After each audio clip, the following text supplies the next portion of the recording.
जय श्री राम दोस्तों, हमारे चैनल में वैष्णव में आपका हार्दिक स्वागत है। सभी देवताओं को प्रणाम कर मैं मासिक शिवरात्रि की कथा शुरू करती हूँ। धार्मिक पौराणिक कथाओं के अनुसार चित्रभानु नामक एक शिकारी था। जानवरों की हत्या करके वह अपने परिवार को पालता था। वह एक साहूकार का कर्जदार था। वह साहूकार का ऋण समय पर न चुका सका। इस बात से साहूकार बहुत क्रोधित हुआ। क्रोधित साहूकार ने शिकारी को एक शिव मठ में बंदी बना लिया। उस दिन ऐसा संयोग था कि शिवरात्रि थी। शिव मठ में भगवान शिव संबंधित धार्मिक कथाएं और भजन कीर्तन हो रहे थे। शिकारी ध्यान मग्न होकर भगवान शिव के भजन व कथाएं सुनता रहा। चतुर्दशी को उसने शिवरात्रि की व्रत कथा भी सुनी। शाम होते ही साहूकार ने उसे अपने पास बुलाया। वह ऋण चुकाने के विषय में बात की। शिकारी अगले दिन ऋण लौटा देने का वादा करके साहूकार के बंधन से छूट गया। शिकारी फिर से अपनी दिनचर्या के अनुसार जंगल में शिकार के लिए निकला। दिन भर बंदी गृह में रहने के कारण भूख प्यास से व्याकुल शिकारी अपने लिए शिकार ढूंढता हुआ बहुत दूर निकल गया। शाम होने को आई, अंधेरा सा छाने लगा। उसने विचार किया कि रात तो जंगल में ही बितानी पड़ेगी। वह वन में एक तालाब के किनारे बिल्व पत्र के पेड़ पर चढ़ गया और रात बीतने का इंतजार करने लगा। बिल्व पत्र के वृक्ष के नीचे शिवलिंग था जो बिल्व पत्रों से ढका हुआ था। इस कारण उस शिकारी को शिवलिंग का पता ही नहीं चला। पड़ाव बनाते समय उसने जो टहनियां तोड़ी वे संयोग से शिवलिंग पर गिरती गई। इस प्रकार दिन भर भूखे प्यासे शिकारी का व्रत भी हो गया और शिवलिंग पर बिल्व पत्र भी चढ़ गए। एक पहर रात बीत जाने पर एक गर्भिणी हिरनी तालाब पर पानी पीने पहुंची। शिकारी ने धनुष पर तीर चढ़ाकर जो प्रत्यंचा खींची तो हिरनी बोली, मैं गर्भिणी हूँ, शीघ्र ही प्रसव करूंगी। तुम एक साथ दो जीवों की हत्या करोगे जो ठीक नहीं है, अधर्म है। मैं बच्चे को जन्म देकर शीघ्र ही तुम्हारे समक्ष प्रस्तुत हो जाऊंगी, तब मार लेना। शिकारी ने प्रत्यंचा ढीली कर दी और हिरनी जंगली झाड़ियों में लुप्त हो गई। प्रत्यंचा छड़ाने व ढीली करने के वक्त कुछ बिल्व पत्र अनायास ही छूटकर शिवलिंग पर गिर गए। इस प्रकार उससे अनजाने में ही प्रथम पहर का पूजन भी संपन्न हो गया। कुछ ही देर बाद एक और हिरनी उधर से निकल रही थी। शिकारी की प्रसन्नता का ठिकाना ही न रहा। समीप आने पर उसने धनुष पर बाण चढ़ाया। तब शिकारी को देख हिरनी ने विनम्रता पूर्व निवेदन किया, हे शिकारी, मैं थोड़ी देर पहले ऋतु से निवृत्त हुई हूँ, कामातुर विहरणी हूँ, अपने पीरे की खोज में भटक रही हूँ। मैं अपने पति से मिलकर शीघ्र ही तुम्हारे पास आ जाऊंगी। शिकारी ने उसे भी जाने दिया। 2 बार शिकार को खोकर शिकारी का माथा ठनका। वह चिंता में पड़ गया। रात्रि का आखिरी पहर बीत गया था। इस बार भी धनुष से कुछ बेलपत्र टूटकर शिवलिंग पर जा गिरे। वह दूसरे पहर की पूजा भी संपन्न हो गई।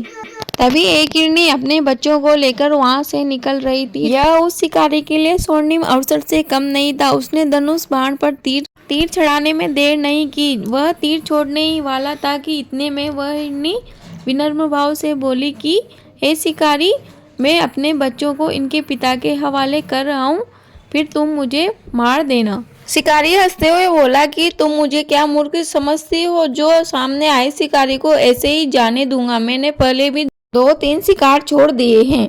मैं अपने घर पर 2-3 दिन से नहीं गया हूँ। मेरे बच्चे भूख प्यास से व्यग्र हो रहे होंगे। मेरी पत्नी को मेरी चिंता हो रही होगी। यह सुन वह हिरनी बोली कि जैसे तुम्हें तुम्हारे बच्चों की चिंता सता रही है वैसे मुझे भी अपने बच्चों की चिंता सता रही है। मैं इन्हें इनके पिता के हवाले छोड़ आती हूँ। मेरा विश्वास करो, मैं अवश्य ही वापस लौट आऊँ, ऐसा मैं तुमसे वादा करती हूँ। उस हिरनी के ऐसे दुख भरे वचन सुनकर शिकारी को उस पर दया आ गई और उसने उसे जाने दिया। शिकार के अभाव में वह शिकारी भूख प्यास से बहुत बेचैन हो रहा था। वह अनजाने में ही उस बिल्वपत्र के वृक्ष से बेटा टहनियां तोड़ कर नीचे डाल रहा था जो शिवलिंग पर चढ़ती जा रही थी। सुबह होने को आई थी कि एक अष्टपुष्ट हिरण उसी रास्ते से होकर गुजर रहा था। इतने में शिकारी ने सोचा कि अब तो मैं इसका शिकार अवश्य ही करूंगा। शिकारी की तनी प्रत्यंचा देखकर वह हिरण विनीत भाव में बोला कि आपने यदि मेरे पहले 3 हिरणियों को उनके बच्चों सहित शिकार कर लिया है तो मुझे भी अवश्य ही मार डालो। मुझे मारने में तनिक भी देर मत करो मुझे भी उनके वियोग का दुख ना सहन करना पड़े। मैं उन हिरणियों का पति हूँ। यदि तुमने उन्हें जीवन दान दिया है तो मुझे भी अवश्य ही जाने दो। मैं उनसे मिलकर कुछ ही क्षण में आपके सामने प्रस्तुत हो जाऊंगा। हिरण की बात सुनते ही शिकारी के दिमाग में रात्रि का पूरा घटनाक्रम घूम गया और उसने यह सारी बात हिरण को बता दी। तब हिरण बोला कि वह तीनों मेरी ही पत्नियां हैं। वह जिस प्रकार प्रतिज्ञाबद्ध होकर गई है तो मेरी मृत्यु के पश्चात वह अपने धर्म का पालन नहीं कर सकेगी और वह आपके पास नहीं आएगी। अतः जिस प्रकार आपने उन्हें विश्वास पात्र मानकर जाने दिया है उसी प्रकार मुझे भी जाने दो। मैं शीघ्र ही उन सब के साथ आपके सामने प्रस्तुत हो जाऊंगा।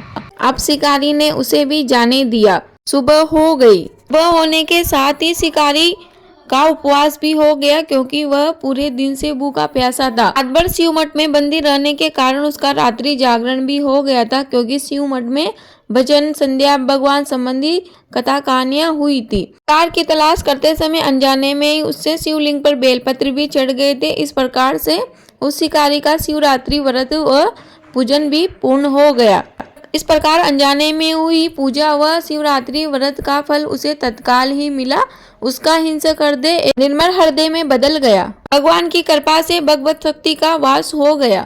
थोड़ी ही देर में वह हिरण अपने सारे परिवार के साथ उस शिकारी के सामने प्रस्तुत हो गया ताकि वह शिकारी उनका शिकार कर ले। जंगली जानवरों की ऐसी सत्यता, सात्विकता एवं सामूहिक प्रेम भावना देखकर उस शिकारी को बड़ी ग्लानि हुई। उसने उन हिरण के परिवार को जीवन दान दे दिया और उन्हें मुक्त कर दिया।